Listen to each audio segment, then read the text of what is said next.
NG की हाल चाल कैसे हैं आप सब? क्या करना है आज? रिवाइज करा दो। ये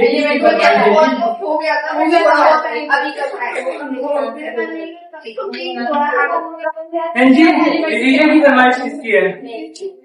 आपकी? वाह, रिवीजन कर दो। आपको एब्सेंट थे जी। किसको जी में एब्सेंट थे?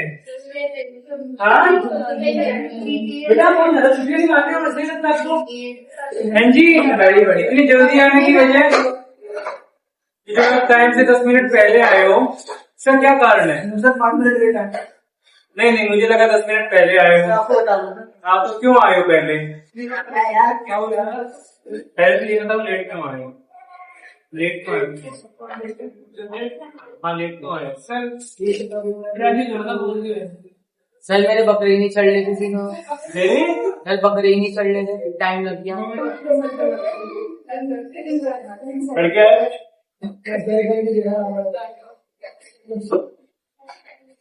जी आज हम जिस टॉपिक को डिस्कस करेंगे दैट इज रेस्पिरेशन। बातें बंद करें। रेस्पिरेशन के बारे में जो भी कुछ भी अगर जानता है तो बताइए।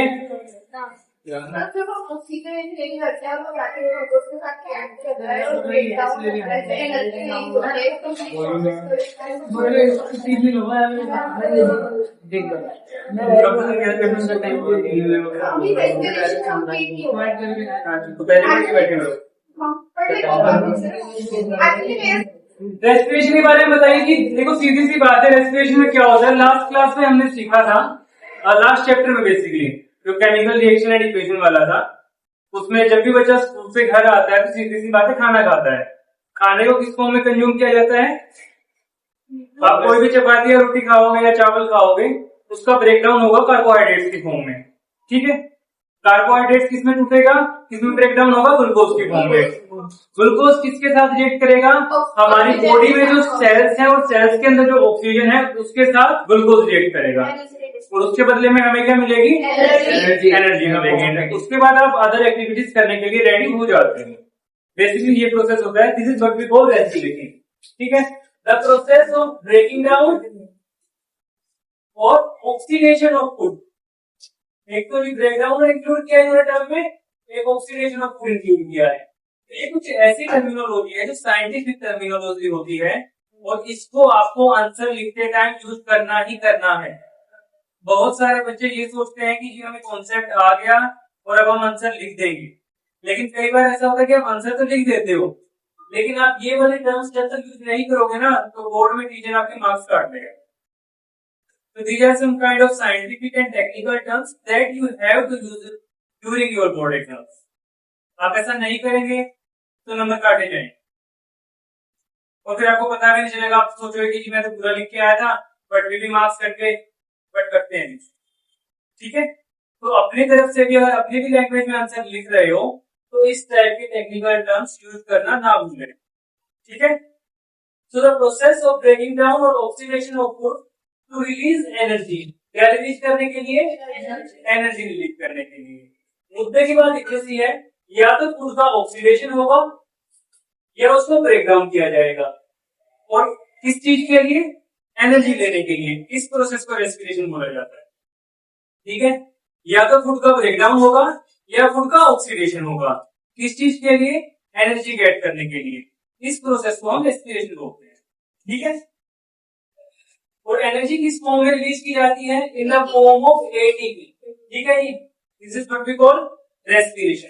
एटीपी की फुल फॉर्म होती है एडिनोसिन ट्राइफॉस्फेट। ठीक है, that is adenosine triphosphate.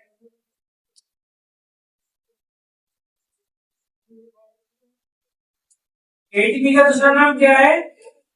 Energy currency of the cell. क्या नाम है दूसरा? Energy currency of the cell. Energy currency of the cell. जैसे हम कौन सी करेंसी यूज करते हैं? रुपया वगैरह यूज करते हैं, उसके बदले में हमें चीजें मिलती है, सीधी सी बात है। तो एनर्जी के लिए कौन सी करेंसी यूज करोगे? आप एटीपी वाली करेंसी यूज करोगे, जिसके बदले में आपको फ्यूल मिलेगा अदर एक्टिविटीज करने के लिए, लाइक खेलने के लिए, पढ़ने के लिए, या अदर मस्ती हो गया आपका, क्रिकेट मारने के लिए। ठीक है, लिखिए फटाफट।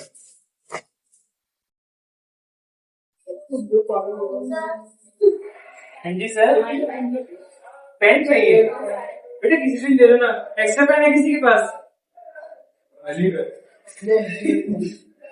एक्स्ट्रा पेन आप में से किसी के पास नहीं है?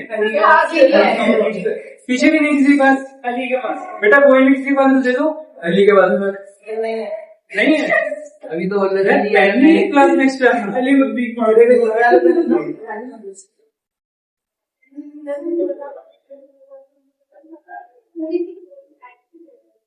कैसी चल रही है मिस्टर इब्राहिम जिंदगी? बढ़िया जा रही है आजकल तो, मजे हो रखे हैं, बट गर्मी बहुत ज्यादा हो रखी है है ना?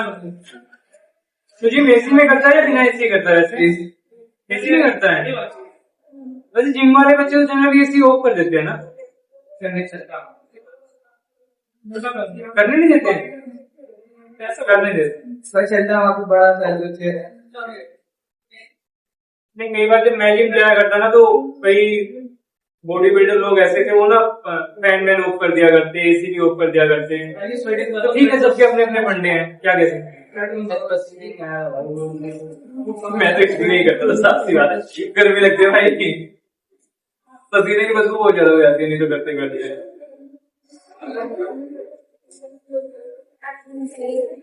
एनजी लिख लो तो बता देना। लिख लिया। Why do we sound like a balloon sometimes? This is what lungs are saying. Anybody have the answer? इनके अंदर ऑक्सीजन फिल होती है और ये मस्कुलर कार्ड होते हैं, इसमें वो होता है रिलैक्स करना। रिलैक्स टर्म सही नहीं आएगी, एक्सपैंड बोल relax because life keeps letting the air out of us. हाँ जी, ब्रीथिंग और रेस्पिरेशन क्या दोनों सेम चीजें हैं? नहीं सर, क्या डिफरेंस है? सांस ही तो लेना होता है, अभी तक तो इतना ही पड़ जाएगा। आई थिंक तुम लोग एक इससे इब्राहिम कुछ कह रहे हैं। एनजी बताइए, आप बताएंगे, आप कुछ कह रहे थे, मैंने उनको रोका आपके आंसर के लिए। कैसी बातें कर रहे हो? अब आपने मुंह नीचे कर लिया, बताइए आप। हाँ, भूल गए आयु कान के नीचे नहीं, ये अभी मारना नहीं था सही। देखो यार, सीधी सी बात है,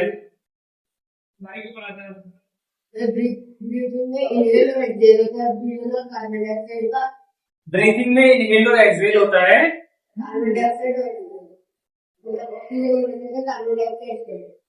बट ऑक्सीजन ले रहे हैं और कार्बन डाइऑक्साइड, ठीक है, ये ब्रीथिंग हो गई। रेस्पिरेशन का ऑक्सीजन लेकर उसको यूज करते हैं, एनर्जी हो जाती है। वेरी गुड, बहुत से देखिए क्या दे रहे हैं।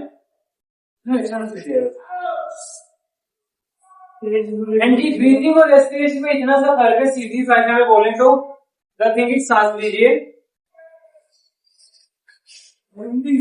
ये भी इनहेलिंग, तो इनहेल में हम ऑक्सीजन अंदर लेते हैं, अब सांस छोड़ भी दे तो सांस छोड़ते बिना पूछे, तो इनहेलिंग भी होएगी और एक्सहेलिंग भी होएगी। This is what we call breathing. Inhale क्या करते हैं? ऑक्सीजन बाहर क्या निकालते हैं? Carbon dioxide. Respiration is the process of breaking down glucose to produce energy, which is then used by cells to carry out the cellular functions. ठीक है जी, सीधी सी बात है, ऑक्सीजन लोगे, ऑक्सीजन विंड पाइप के थ्रू होते हुए लंग्स से होते हुए पर्टिकुलर सेल तक जाएगी और वहां पे ग्लूकोज के साथ रिएक्ट करेगी, उसके बदले में आपको एनर्जी मिलेगी। That is what we call respiration. And in case of breathing, if we are talking about, there we only inhale or exhale. In case of inhale, if we are talking about, we will take oxygen inside. And in case of exhaling, if we are talking about, exhale of carbon dioxide we take. ठीक है जी? This is all about basic concepts of breathing and respiration. There is no production of energy in this process. ये तो हमने अभी discuss किया है। Production of energy कहाँ होता है? रेस्पिरेशन के केस में। और प्रोडक्शन ऑफ एनर्जी के लिए मेनली कौन रिस्पॉन्सिबल है? ऑक्सीजन, क्योंकि वो ग्लूकोज के साथ रिएक्ट करके एनर्जी पैदा करते हैं। ठीक है, एनर्जी किस फॉर्म में रिलीज होती है? ATP एटीपी की फॉर्म में, that is adenosine triphosphate. Breathing कैसा प्रोसेस है? फिजिकल प्रोसेस है, सीधी बात है, बाहर से किया जाता है, कुछ चेंज नहीं होता, कुछ नया नहीं बनता। रेस्पिरेशन की अगर मैं बात करूं तो एक केमिकल प्रोसेस है, जाहिर सी बात है, नई चीज बन तो रही है, लाइक एनर्जी रिलीज हो रही है। एनर्जी का रिलीज होना एंडोथर्मिक होता है या एक्सोथर्मिक होता है? तुम दोनों में चुप रहा करो, तुम लोगों से पूछा ना जाए तो ठीक है बेटा, वैसे ठीक है। ये बताए क्या बताना है?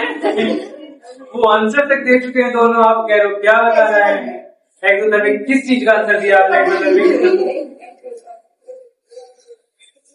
बताइए बेटा, बेटा फिर से क्या? अरे इनका शर्माना खत्म नहीं होता। टाइम आप बताओ, एनर्जी का रिलीज होना एक्सोथर्मिक है या एंडोथर्मिक है? एक्सोथर्मिक है, सीधी सी बात है, इसमें कौन से रॉकेट साइंस में? ठीक है जी, ठीक है, कॉपी करिए।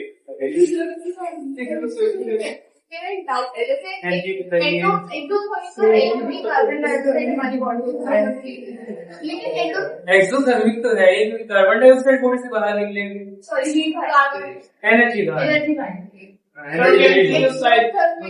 बाहर प्रॉपर वर्ड नहीं है, एनर्जी रिलीज होगी, that's why it is exothermic. ठीक है, डाउट क्या था? वो मैंने खुद ही क्लियर कर दिया, एक्चुअली डाउट गलत था। इट इज लाइक कि कई बार ऐसा होता है कि हमें डाउट होता है और वो डिस्कशन करते करते अपने आप सोल्व हो जाता है, हमारे पास क्वेश्चन नहीं रहता। कई बार ऐसा भी तो होता है कुछ बच्चों के साथ कि क्लास में समझ नहीं आता और बाद में जब घर पे कर रहे होते हैं तो समझ आ जाती है चीजें। होता है आपके साथ? कोई हाथ तो ऐसे कर रहा है, अरे यार ये लास्ट वाला पॉइंट रह गया। अल्फर्स थ्रू रेस्पिरेटरी ऑर्गन्स, ठीक है जी। ब्रीदिंग किसके थ्रू होता है? ओनली रेस्पिरेटरी ऑर्गन्स के थ्रू, इंक्लूडिंग नोज, लंग्स। सो रेस्पिरेटरी ऑर्गन्स में क्या क्या आएगा? Knows, lungs. कॉपी करने की जरूरत नहीं। Takes place in cells and cell organelles, ठीक है जी। सेल ऑर्गेनल्स क्या होते हैं वैसे?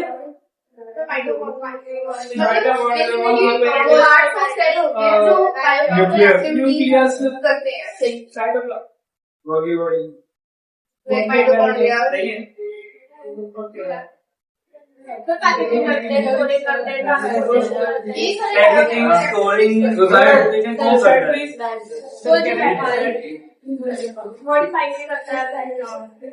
बेटा साइड प्लीज तो बोल दिया, बट मैंने ना एक क्वेश्चन पूछा है और वो क्या है कि सेल ऑर्गेनल्स क्या होते हैं? माइटोकॉन्ड्रिया। अरे वाह यार, तू सुन रहा था? माइटोकॉन्ड्रिया तो पावर हाउस होता सेल।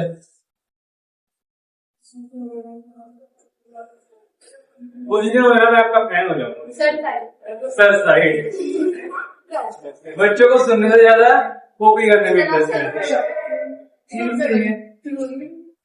बेटा बैठने से ना नींद आने लगता है जी।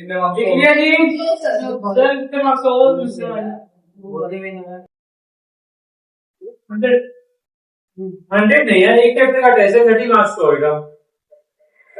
बट हाँ इतना कंफर्म है कि टेस्ट सिर्फ एनसीईआरटी से नहीं होगा, तो कृपया पढ़ के आए आप लोग थोड़ा बहुत। हाँ यूनाइट से पढ़ सकते हो, बोर्ड पीवाई से पढ़ सकते हो। सीधी देखा है बोर्ड में मार्क्स लाने का ना बहुत सिंपल सा फंडा है।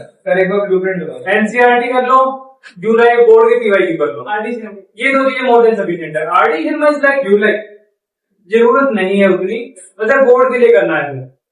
बोर्ड के लिए एनसीईआरटी और बोर्ड के पीवाई को इतना कर लो, आप 100 आउट ऑफ 100 तक कर जाओगे। थोड़े बहुत एक्स्ट्रा क्वेश्चन टीचर वैसे ही दे देते हैं, उतना कर लो क्योंकि मिलते जुलते से।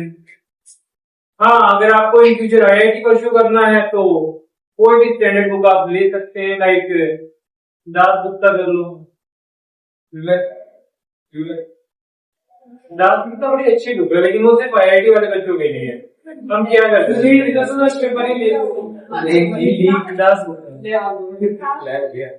उसमें आईआईटी के क्वेश्चन जाता है।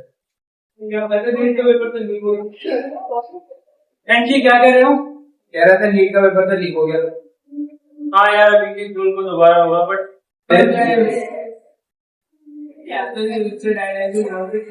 तुम लोगों में से कोई यूपीएससी वाला भी है क्या जो इन फ्यूचर प्रिपेयर करने के बारे में सोचता हूँ है?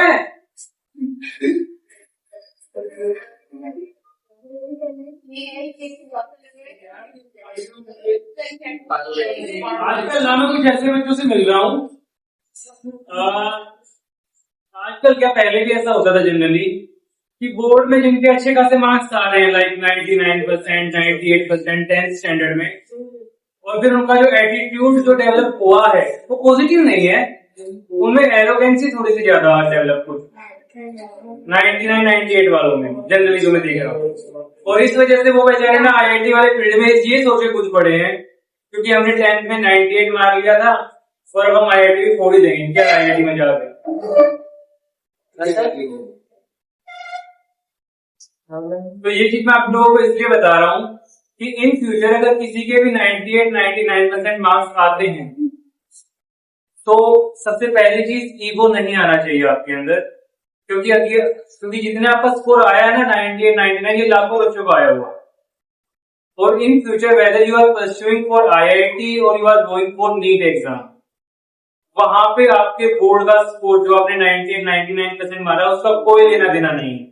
इस बात की पूरी पॉसिबिलिटी है कि 10th में 98 लाने के बाद और 12th क्लास में भी 99% लाने के बाद आप जेईई मेन के एग्जाम में भी फेल हो सकते हो, नीट में भी फेल हो सकते हो, आप क्वालिफाई भी नहीं कर पाओगे क्योंकि बोर्ड और ये जो कॉम्पिटिटिव एग्जाम है ये दोनों बिल्कुल अलग अलग चीजें हैं।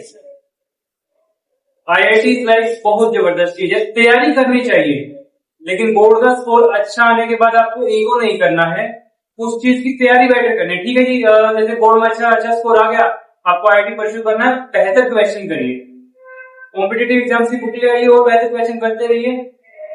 तब थिंग इज यार ये जो बच्चों में डेवलप होती है ना ये वाली चीज, ये कुएं के मेंढक वाली साउंड करती है। इट इज लाइक कि बेटा आपने बाहर की दुनिया नहीं देखी है क्योंकि जब बाहर जाओगे ना सारे बच्चे ऐसे ही हैं और IIT is like not a cup of T, वहां पे चीजें कॉन्सेप्चुअल चलेंगी और बोर्ड में मार्क्स रट्टा मारने से आते हैं, ये बात सच है। यहाँ कोई आपकी कॉन्सेप्चुअल क्लैरिटी नहीं देखने वाला। तो ठीक है, ऐसी ऐसी कुछ चीजें हैं, आपको सम्मान काफी मिलता है। मैंने देखा कि फूल मालाएं पहनाई जाती है उन बच्चों को जो 98, 99% ला रहे हैं, स्टेज पे खड़ा किया जाता है, सेलिब्रिटी की तरह ट्रीट किया जाता है। और वही जब फाइनल रिजल्ट आता है ना आईआईटी में, थिंक मेरे पास कुछ बच्चे ऐसे आए हैं, देवर लाइक कि जब मेरी उनसे इंटरेक्शन हुई तो देवर लाइक कि क्या आईआईटी कुछ नहीं है, मैं अपने आप उखाड़ दूंगा, क्या आईआईटी कुछ नहीं है मैं उखाड़ दूंगी।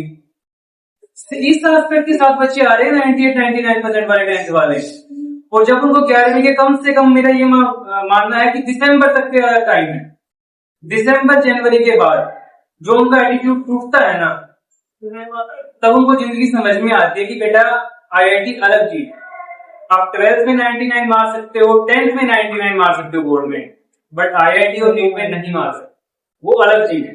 अगर वहां आपको स्कोर करना है तो आपको अलग से बहुत ज्यादा मेहनत करनी पड़ेगी। मैं डिमोटिवेट नहीं कर रहा हूं बट सीधी भाषा में एक बात कह रहा हूं कि 10th और 12th के स्कोर को ईगो पे मत लेना अगर अच्छा आ जाता है जिन बच्चों का, क्योंकि अभी बहुत दुनिया देखनी बाकी है और बहुत मेहनत करनी बाकी है। चलिए कंटिन्यू करते। मैथ्स की वीडियोस बेटा एक्चुअली शेड्यूल बहुत ज्यादा अंगेज है, मैं कोशिश कर रहा हूँ डालने की। ये जो वीडियो शूट कर रहा हूँ ना इनकी एडिटिंग में मेरा बहुत टाइम जाता है, दैट इज द रीजन। अभी मैं टीम बनाने की कोशिश कर रहा हूँ। मैं एक्चुअली मैं पीसीएम भी लेना चाहता था बट मैं पीसीएम के साथ गया। मैं और मेरे छोटा भाई हम दोनों मैथमेटिक्स में, but I am not interested in UPSC that much, I am pursuing UPSC but not that much interested. It is like कि ठीक है बट मैं अलग पार्टी की तरफ धंधा करना चाहता हूँ, इतनी सी बात है। तो मैं इसलिए तो यहाँ पे दुनिया में थोड़ा सा रेस्पिरेशन 2 टाइप का होता है, बन गए भाई से ट्राइजर में ना रहा क्या इंडिया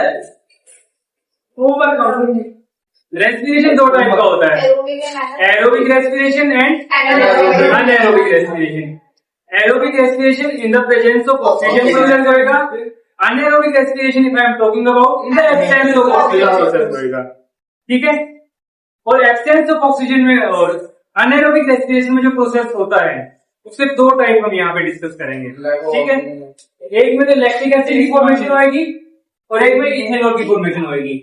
ये दोनों अनएरोबिक रेस्पिरेशन के एग्जांपल्स हैं, ठीक है। ये वाला रहेगा हमारा एरोबिक वाला, ठीक है, जो कि माइटोकॉन्ड्रिया में टेक प्लेस करेगा, ठीक है। क्या कह रहे हो बेटा? सर एक डाउट है, लैक ऑफ ऑक्सीजन में पर ऑक्सीजन तो है। मैंने पहले भी एक बार कहा है कि लैक ऑफ ऑक्सीजन का, लैक का मतलब जनरली साइंस की भाषा में एक्सटेंड होता है, बट वो बहुत कम क्वांटिटी में होती है, दैट्स व्हाई हम उसको अनएरोबिक में इंक्लूड करते हैं, ठीक है। सबसे पहले आप ग्लूकोज लेंगे। ग्लूकोज का क्या फॉर्मूला होता है? 6H12।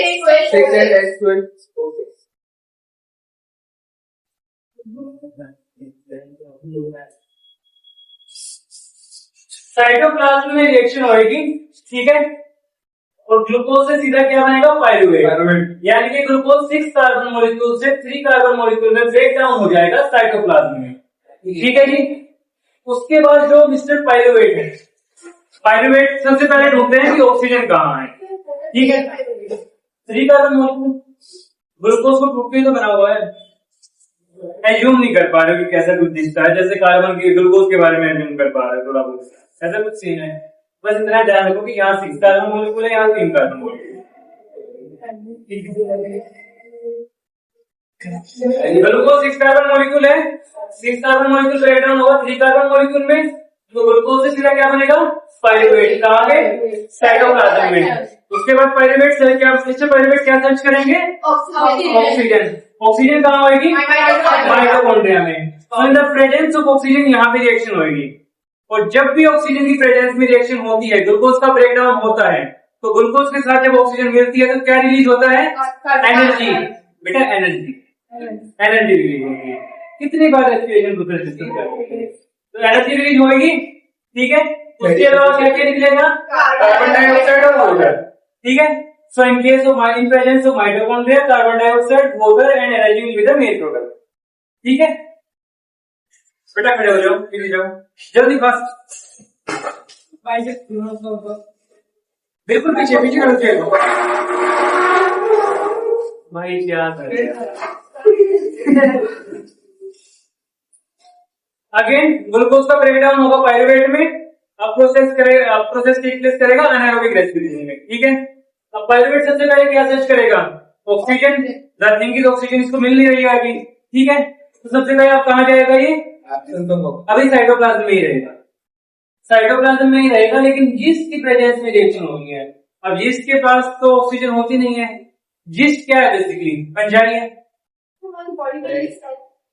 हमारी बॉडी में पंजाई के बाहर होगी। बेटा हमारी बॉडी को ऑलरेडी इनहेलिंग के थ्रू ऑक्सीजन जा चुकी है, तो हमारी बॉडी में जो रिएक्शन होगी वो ये वाली रिएक्शन होगी, एरोबिक रेस्पिरेशन वाला, ठीक है।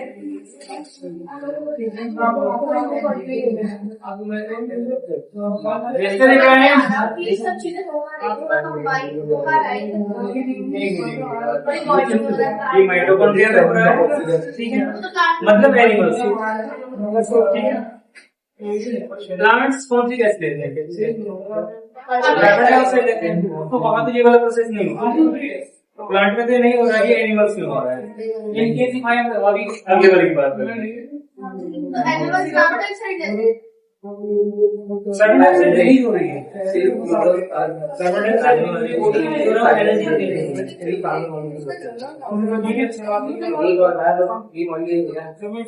मॉलिक्यूल ग्लूकोज लेंगे, 3 कार्बन मॉलिक्यूल पायरुवेट में ब्रेक डाउन होगा साइटोप्लाज्म की प्रेजेंस में। पायरुवेट सबसे पहले क्या होता है? ऑक्सीजन कहाँ पे है, उसको ऑक्सीजन मिल जाती है तो एरोबिक रेस्पिरेशन वाला प्रोसेस कर लेगा ये वाला।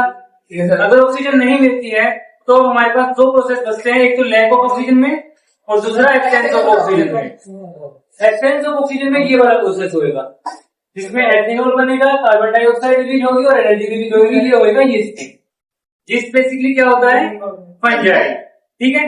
और यहाँ पे नॉर्मली जो प्रोसेस टेक प्लेस करता है वो होता है फर्मेंटेशन वाला प्रोसेस, ठीक है। जैसे जैसे ब्रेड, शराब कैसे बनती है? फर्मेंटेशन वाले प्रोसेस से बनती है। अंगूरों को क्रश किया जाता है, वैसे बनती है, सीधी सी बात है। तो वहां भी बेसिकली जिसका फर्मेंटेशन होएगा क्या बनेगा? इथेनॉल बनेगा, ठीक है। इथेनॉल ही तो अल्कोहल होती है बेसिकली, C2H5OH। तो बेसिकली ग्रेप्स के क्रशिंग वाले एग्जांपल से आप एथेनॉल को याद रख सकते हो, ठीक है। बाहर क्या निकलेगा? कार्बन डाइऑक्साइड और एनर्जी, ठीक है। In case of lack of oxygen if I am talking about, तो ये प्रोसेस होएगा हमारे मसल सेल्स में, हमारे मसल सेल्स में, ठीक है। इट इज लाइक जैसे कुछ बच्चे होते नहीं, एक दो दिन तो जोश आता है, पहले दिन जिम में चले जाएंगे और पहले दिन वो सारी एक्सरसाइज कर लेंगे, लेग्स भी कर लेंगे, बाइसेप्स भी कर लेंगे, ट्राइसेप्स भी कर लेंगे, जितने टाइप के वो कर सकते हैं, शोल्डर वोल्डर सब कर लेंगे। और फिर अगले दिन जब वो मॉर्निंग में उठेंगे क्या जबरदस्त क्रैम्प क्रिएट होंगे उनकी बॉडी में और उसे उठा नहीं जाएगा। ऐसा क्यों हुआ? क्योंकि लैक्टिक एसिड बॉडी में प्रोड्यूस हुआ है, ठीक है। और ये वाला जो प्रोसेस होता है ये कुछ पर्टिकुलर सेल्स में होता है, हर जगह नहीं होता। ये basically skeletal kind of cells होते हैं जो हमारी हड्डियों से बेसिकली जुड़े हुए होते हैं, अटैच होते हैं, ठीक है। तो यहाँ पे लैक्टिक एसिड की फॉर्मेशन होगी जिससे जैसे क्रैम्प्स बन जाते हैं और आप लोगों को पेन होती है, और फिर उस दिन तो फिर आप जिम को बाय बाय बोल देते हो, चलो जी कोई बात नहीं। सेम चीजें उन बच्चों के साथ भी होती है जो स्टार्टिंग में नए नए जोश में 4-5 बजे उठते हैं और आज हम रनिंग करके आएंगे, जैसे कोई पुलिस का फिजिकल आया हुआ है या आर्मी वार्मी की भर्ती के लिए जो बच्चे जाते हैं, दे आर लाइक कि हम भी रनिंग करेंगे, पहले ही दिन 10-12 किलोमीटर मार देते हैं वो लोग, फिर अगले दिन उठा नहीं जाता। सेम रीजन, क्योंकि क्रैम्प्स क्रिएट हो जाते हैं, लैक्टिक एसिड बॉडी में रिलीज होता है, इसलिए वो अगले दिन उठ नहीं पाते। इसलिए जब भी पहली बार जब एक्सरसाइज करनी स्टार्ट करो, पहले दिन एक्सरसाइज करनी स्टार्ट करो तो लेवल थोड़ा सा कम रखें। पहले दिन बहुत ज्यादा एक्सरसाइज नहीं करनी होती, स्लोली लेवल बढ़ाया जाता है, बॉडी को आदत बनाई, बॉडी की आदत बनाई जाती है, ठीक है। फिर लैक्टिक एसिड भी डल जाता है प्रॉपर को, ठीक है। लैक्टिक एसिड और एनर्जी रिलीज होगी यहाँ पे, ठीक है। अगेन 3 कार्बन मॉलिक्यूल यहाँ पे हो जाएंगे, 3 यहाँ बन गए थे, 3 यहाँ रिलीज हो गए, ठीक है जी। ये पूरा का पूरा प्रोसेस था जिसमें हमने break down of glucose by various pathways, ठीक है जी। ये वाला था हमारा एरोबिक रेस्पिरेशन वाला, यानी कि एरोबिक रेस्पिरेशन। तो लैक ऑफ ऑक्सीजन किसमें होगा? ह्यूमन बॉडी में। ये वाला प्रोसेस था हमारा एरोबिक रेस्पिरेशन में,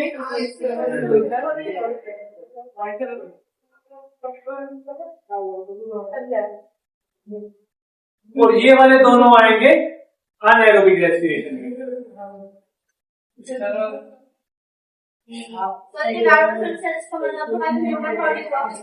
क्या कह रहे हो? अब आप एक बात बताइए, आप मान लो आपने 10 kg के डंबल उठा दिए दोनों हाथ में, और आप कॉन्टिन्यूटी में मान लो 4-5 सेट मार गए 10-10, ठीक है। इट इज लाइक कि आपने 50 बार रैप मारा, थकान होगी, सांस तेज खुलेगी, तेजी से सांस लोगे। तेजी से सांस क्यों ले रहे हो? क्योंकि लैक ऑफ ऑक्सीजन हो रही। समझ में आया concept? That is same with the ground वाला एग्जांपल। पहले दिन जब बहुत ज्यादा रनिंग कर लोगे तो 4th या 5th राउंड में अगर आप स्पीड से भाग रहे हो,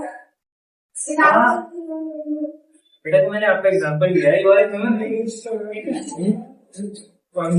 दूसरा को डाउट हो रहा है, शक्ल देख रही है छी मैं ऐसे कौन करता है? क्या बनाया भाई तूने, इम्प्रेस कर दिया उसको। अरे वाह, वेरी गुड मिस्टर आयोग, आप अच्छा कर रहे हैं, वेरी गुड। तो अभी तक नाराज है मेरे से? अभी तक नाराज है तो मेरे से? नहीं तो गुस्से में क्यों हो रखा आज भी? चल ठीक है कर ले। जी आपका क्या डाउट था? उसमें ये पूछना कि फर्स्ट वाला सिर्फ कंटेंट है और जो नीचे के 2 है वो ह्यूमन बॉडी नहीं, एनिमल का एग्जांपल है। एनिमल में ह्यूमन बींग्स नहीं आते।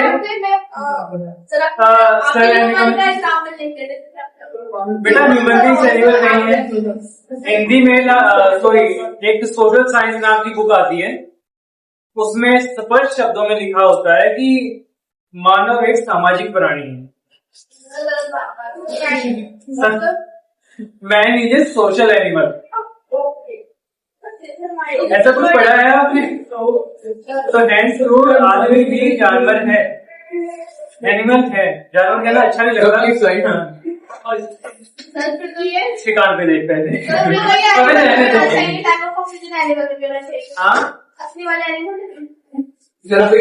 नकली वाले एनिमल। बेटा पूछे मुझे क्या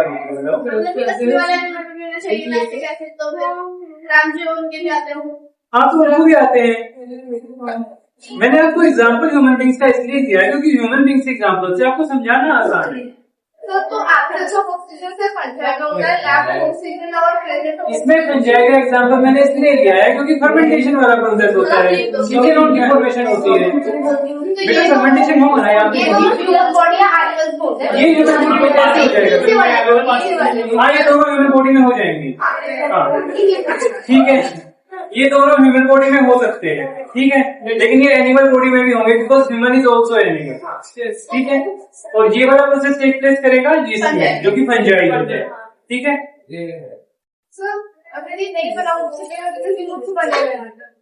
आपके बनेगा? अरे मिस्टर इब्राहिम ने बना दिया, इतना अच्छा बनाया, आपसे नहीं बनेगा। मिस्टर इब्राहिम लेवल बड़ा कम है इन लोगों का, है ना? हाँ बनाओ बेटा फटाफट। अमाउंट नहीं लिखो, कितना अमाउंट फॉर्म होगी एक्शन ऑफ ऑक्सीजन और लैक ऑफ ऑक्सीजन। क्या अमाउंट ऑफ फॉर्म होती है? एक्शन में 280 लैक और प्रेजेंस ऑफ उतने फैक्ट याद नहीं करने होते, कहीं नहीं पूछे जाते। सर पूछे किसने पूछे हैं? हमारे नाम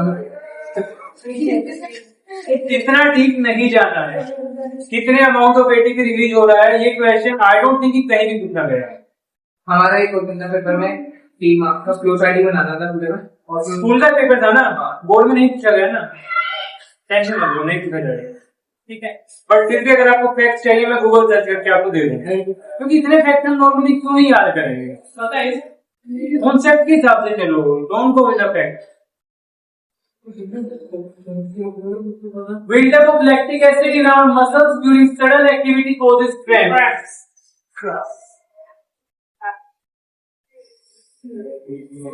Ng ATP क्या होता है? That is adenosine triphosphate and that is the energy currency of the cell. ये बस आवाज ही निकाल रहा है और राइमिंग मैच करने की कोशिश कर रहा है। ATP is the energy currency of the cell and the full form of ATP is the adenosine triphosphate.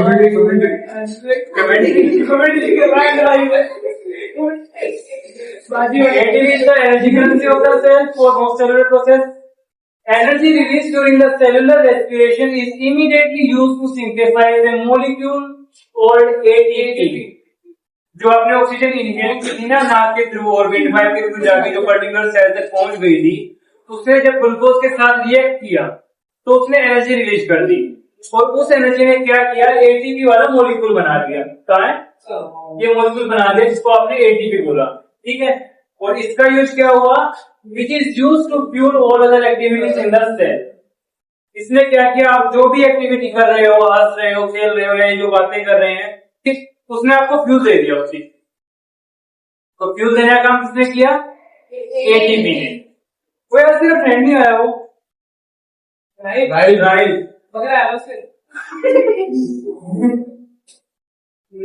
आज कुछ भी हो रहा है ना,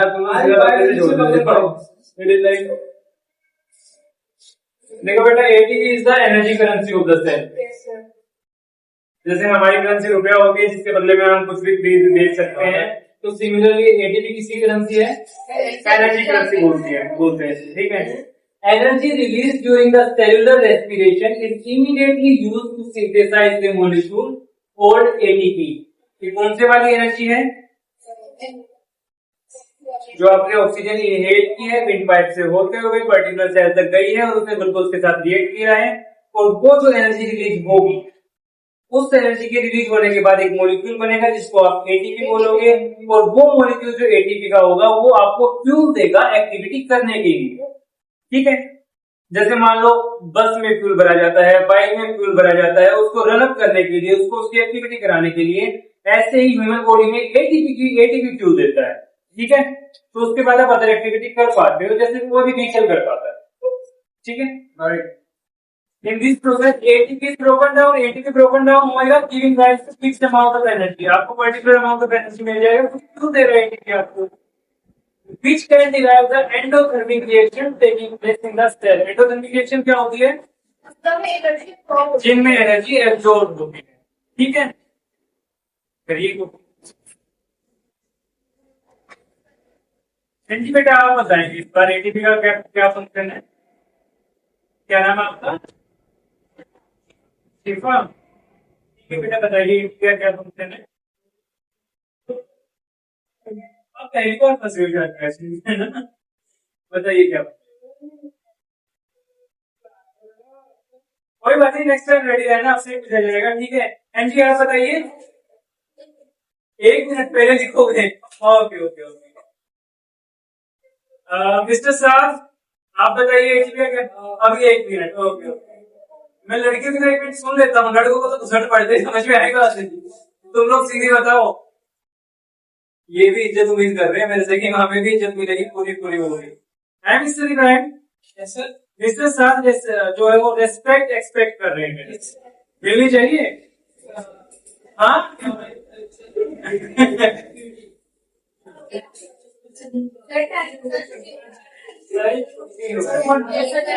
एंड जी, exchange of oxygen and carbon dioxide. Exchange है। सर ये एक्सचेंज क्या होगा? एक्सचेंज क्या होता है? आपको एक्सचेंज नहीं पता क्या होता है? आराम से क्या?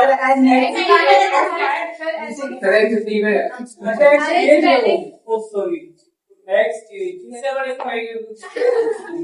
एक्सचेंज में समझ रहे हो? आपके लिए ये वर्ड एक्सचेंज करना।